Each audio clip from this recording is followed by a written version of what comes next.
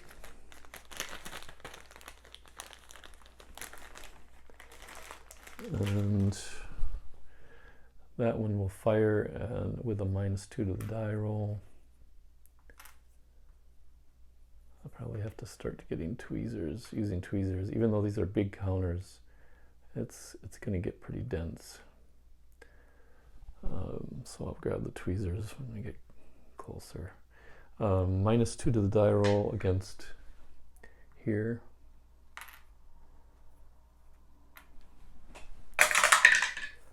That's a 3, that's nothing. So the counter battery fire was, oops, this should be flipped. And then I think they have one more artillery here for the Dutch, right here. I'll flip that over for firing, and we'll just go straight ahead. That's a range of 3.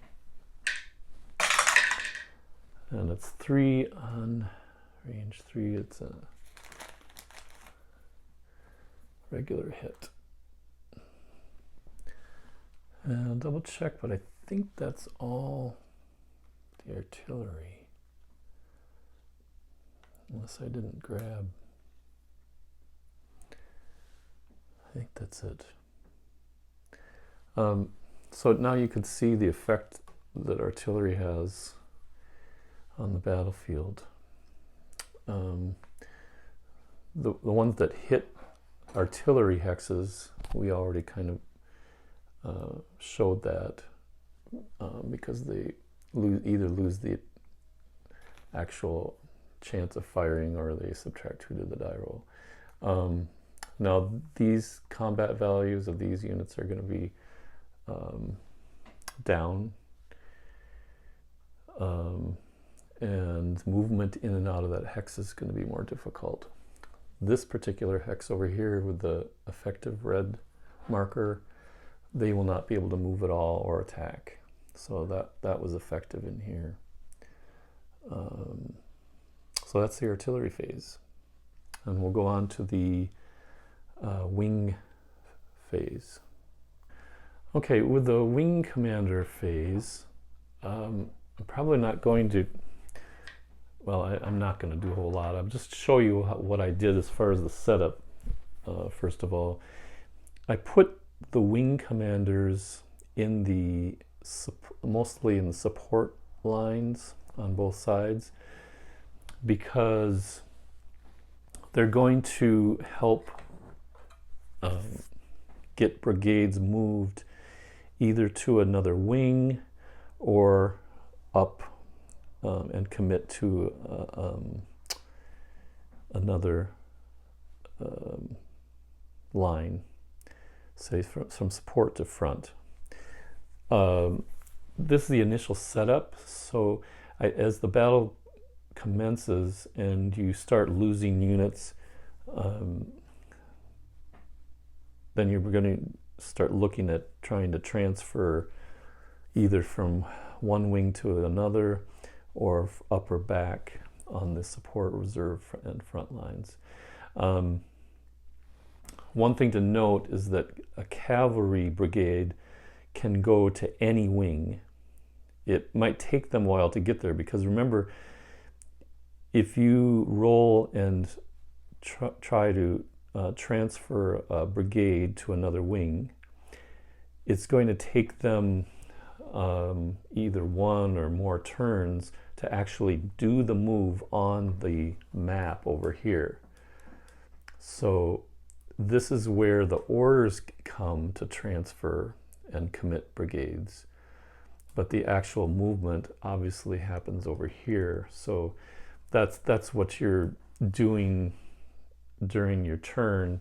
If a brigade was transferred to another wing, they would actually physically during their movement move over to that other wing. And I'll show a little bit about that when I actually get a transfer initiated. I'll show how that works. But for right now, the initial wing commander phase I'm not going to do much with. Another thing you can do with either AC Army commanders or wing commanders is to add your leadership number to any brigade change order. So when you're we're not talking about transferring the brigade, but when you get to this part of the map and the brigades are activated one at a time, in order to actually charge, you have to switch to a charge order. Everybody right now is in march order, that's the default. And then you roll on a table. If I wanted to attack with these, or this brigade, I have to roll to commit to a charge, and then they'd immediately change. If they rolled low enough, then you'd immediately go into the charge and do your combat. So that's how that works. You can march in a march order. You can march up to and adjacent to other enemy units. You just can't attack. So we'll see how that goes. Let's just, for the sake of argument, I don't know if I can't really transfer anybody. Okay, let's just try something here. And what happens is whoever is the highest army commander value, this is 2 for French, and they have 1 for the Allied, they would get to go first. And then you just activate each wing commander or army commander as you choose. And then you just roll if you had something to do. And I'm going to, like I said, just for the sake of argument, I'm going to try to bring this support unit back to reserve. And I have to roll on table.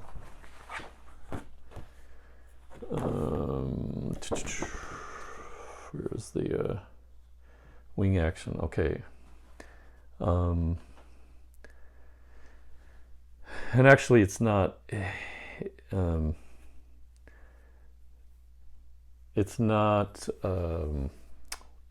doing one brigade. I have to do it's called passage of lines. So I'm going to pretend I'm exchanging this cavalry with this, don't know what this is called here, Grenadier Infantry Brigade. So pretend I want to transfer and switch these two.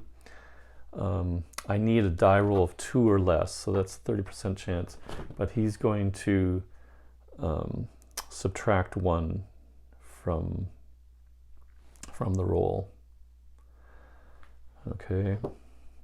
And I'm trying to see if there's any other die modifications.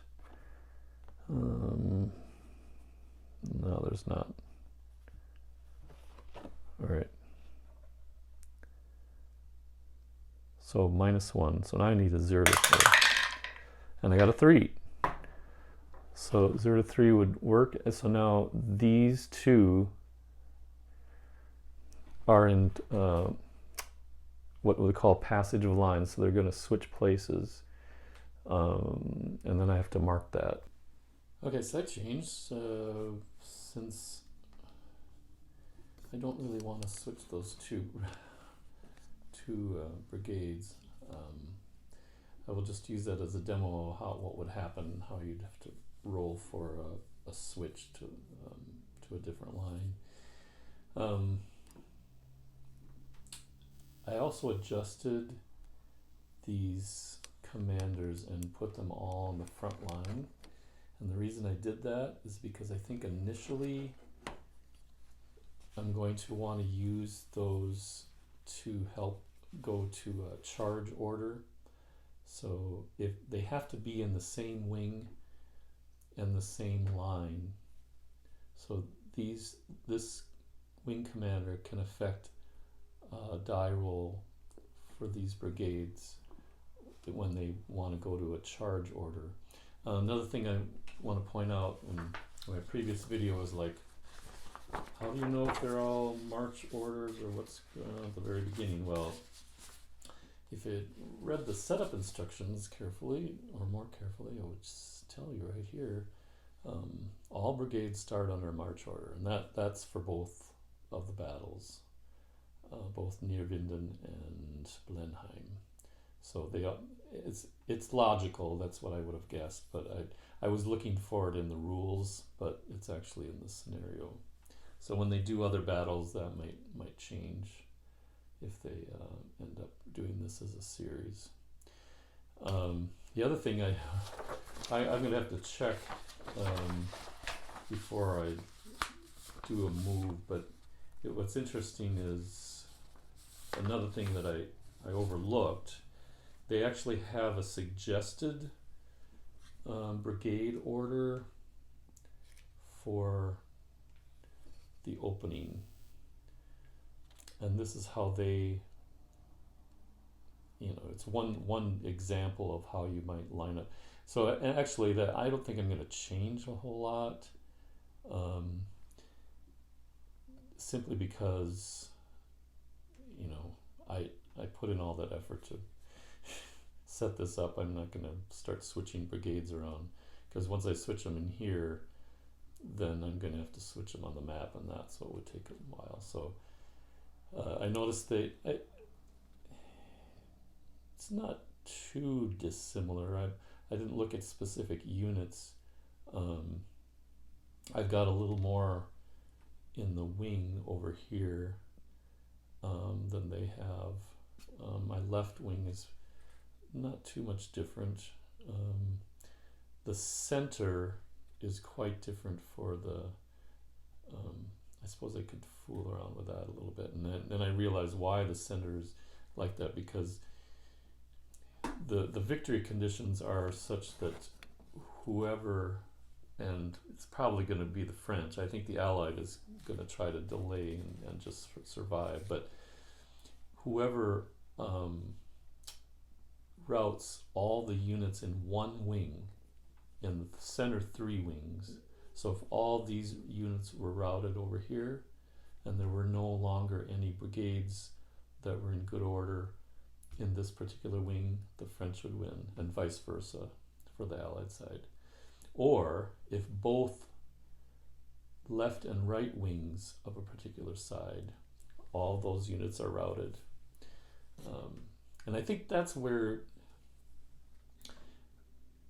as the battle continues, where you're going to get where it's important to start transferring brigades, because if there's, say this was about to rout, and maybe I could transfer in a brigade from this wing into here and prevent that from happening. So those are the last few things that I want to comment on before we get into the actual brigade activation.